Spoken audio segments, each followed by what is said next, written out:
Hello friends, आप सभी का स्वागत है लेट्स स्टडी करंट अफेयर्स में। लाइक करें, शेयर करें एंड कमेंट करें।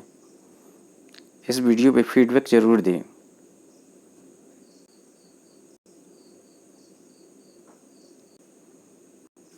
IFFI 2023 हॉलीवुड के इस अभिनेता को सत्यजीत रे एक्सलेंस इन फिल्म लाइफटाइम अवार्ड।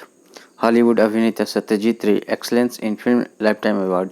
केंद्रीय सूचना एवं प्रसारण मंत्री अनुराग ठाकुर ने यह जानकारी साझा करते हुए कहा, मुझे यह घोषणा करते हुए खुशी हो रही है कि प्रतिष्ठित हॉलीवुड अभिनेता और निर्माता माइकल डगलस को 54वें अंतर्राष्ट्रीय फिल्म महोत्सव गोवा में प्रतिष्ठित सत्यजीत रे एक्सलेंस इन फिल्म लाइफटाइम अवार्ड से सम्मानित किया जाएगा।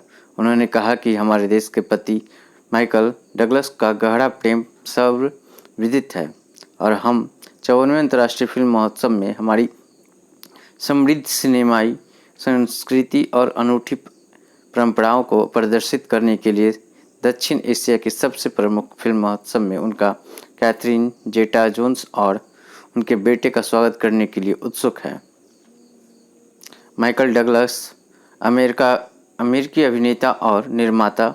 बता दें कि माइकल डगलस सिनेमा और टेलीविज़न के एक अमेरिकी अभिनेता और निर्माता है। उन्हें एक एमी, एक गोल्डन ग्लोब और 2 एकेडमी अवार्ड्स। पहला 1975 की सर्वश्रेष्ठ फिल्म बनी one flew over the cuckoo's nest के निर्माता के रूप में और 1987 में वॉल स्ट्रीट में उनकी भूमिका के लिए सर्वश्रेष्ठ अभिनेता के रूप में से सम्मानित किया गया था। 2009 में डगलस ने AFI जीवन उपलब्धि पुरस्कार प्राप्त किया। एशिया के प्रमुख फिल्म महोत्सवों में से एक भारतीय अंतर्राष्ट्रीय फिल्म महोत्सव IFFI एशिया के प्रमुख फिल्म महोत्सवों में से एक है। इसकी स्थापना 1952 में हुई थी। अपनी स्थापना के बाद से IFFI का उद्देश्य फिल्मों, उनकी कहानियों और उनके पीछे के प्रतिभाशाली व्यक्तियों का विश्व के दर्शकों के साथ परिचय कराना है। यह महोत्सव फिल्मों के प्रति गहरे जुड़ाव और प्यार को बढ़ावा देने और उसे विस्तारित करने, लोगों के बीच परस्पर समझ और सौहार्द सेतु का निर्माण करने और उन्हें व्यक्तिगत तथा सामूहिक उत्कृष्टता की नई ऊंचाइयों तक पहुंचने के लिए प्रेरित करने का प्रयास करता है। सेकंड, इजरायल में फंसे अपने नागरिकों को सकुशल निकालने के लिए भारत ने शुरू किया ऑपरेशन अजय। भारत ने इजरायल से लौटने के इच्छुक अपने नागरिकों की वापसी की सुविधा के लिए ऑपरेशन अजय लॉन्च किया। इस संबंध में विदेश मंत्री डॉक्टर एस जयशंकर ने एक सोशल मीडिया पोस्ट में कहा, विशेष चार्टर उड़ानें और अन्य व्यवस्थाएं की जा रही है। उन्होंने कहा, सरकार विदेश में भारतीय नागरिकों की सुरक्षा और भलाई के लिए पूरी तरह प्रतिबद्ध है। इस साल का दूसरा रेस्क्यू ऑपरेशन। ज्ञात हो कि इस वर्ष अप्रैल मई में संघर्षग्रस्त सूडान से कई हजार भारतीय नागरिकों को वापस लाने वाले ऑपरेशन कावेरी के बाद यह इस साल का दूसरा रेस्क्यू ऑपरेशन है। कौशल दीक्षांत समारोह में PM मोदी बोले, आज पूरी दुनिया को विश्वास, यह सदी भारत की होगी। प्रधानमंत्री नरेंद्र मोदी ने कहा, आज पूरी दुनिया इस बात पर विश्वास कर रही है कि यह सदी भारत की सदी होगी। PM ने कहा, भारत अपने युवाओं को शिक्षा और कौशल के माध्यम से अनेक अवसरों का लाभ उठाने के लिए तैयार कर रहा है। PM मोदी ने आज गुरुवार कौशल दीक्षांत समारोह को वर्चुअल माध्यम से संबोधित करते हुए ये बातें कही। कौशल दीक्षांत समारोह का आयोजन नई दिल्ली में किया गया, जिसमें प्रतिष्ठित कौशल विकास संस्थानों के छात्रों ने हिस्सा लिया। इन संस्थानों में प्रधानमंत्री कौशल केंद्र, औद्योगिक प्रशिक्षण संस्थान, स्किल इंडिया इंटरनेशनल सेंटर और जन शिक्षण संस्थान शामिल हैं। कौशल विकास योजना के तहत करीब 1.5 करोड़ युवाओं को किया प्रशिक्षित। PM मोदी ने पिछली सरकारों में कौशल विकास के प्रति उपेक्षा की ओर इशारा करते हुए कहा, हमारी सरकार ने कौशल के विकास को समझा और इसके लिए एक अलग मंत्रालय बनाया और एक अलग बजट आवंटित किया। उन्होंने कहा, प्रधानमंत्री कौशल विकास योजना के तहत करीब 1.5 करोड़ युवाओं को प्रशिक्षित किया जा चुका है। भारत में रोजगार सृजन नई ऊंचाई पर। प्रधानमंत्री ने कहा कि भारत की अर्थव्यवस्था बढ़ने के साथ साथ युवाओं के लिए नई संभावनाएं पैदा की जा रही है और भारत में रोजगार सृजन नई ऊंचाई पर पहुंच गया है। पीएम मोदी ने कहा कि हाल ही में कराए गए एक सर्वेक्षण के अनुसार देश में बेरोजगारी की दर पिछले 6 वर्षों में सबसे कम है।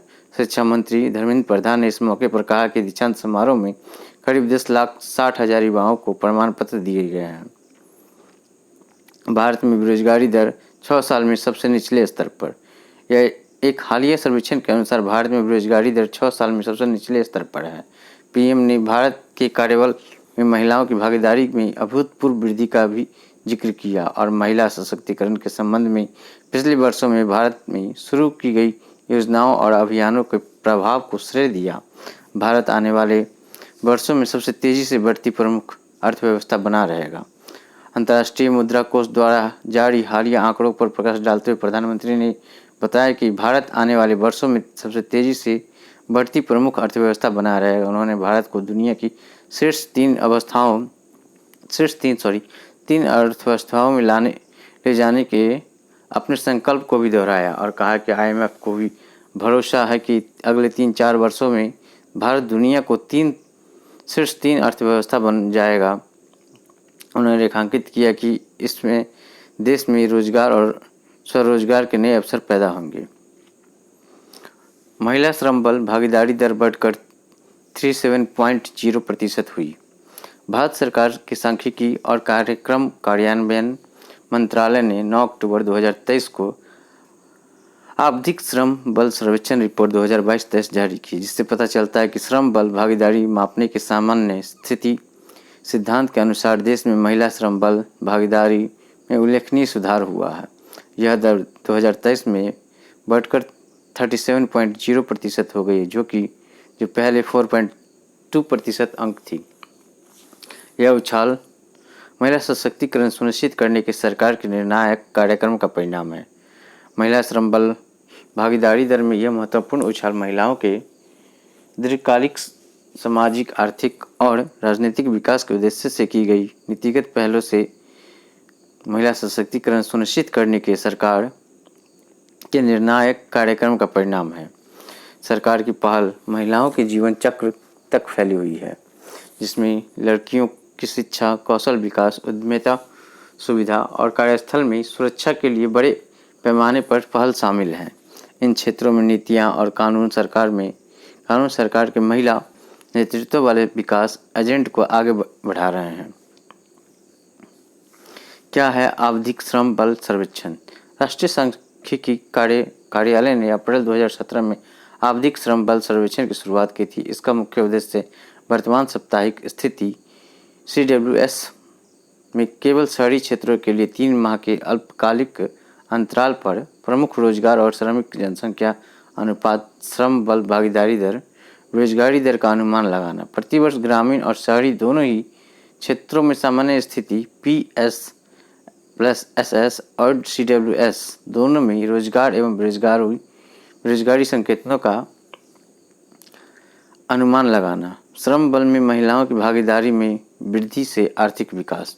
श्रम बल में महिलाओं की भागीदारी सीधे रूप से आर्थिक विकास से संबंधित है। जब महिला आबादी के एक महत्वपूर्ण हिस्से का उपयोग कम हो जाता है तो इसके परिणाम स्वरूप संभावित उत्पादकता और आर्थिक उत्पादन का नुकसान होता है।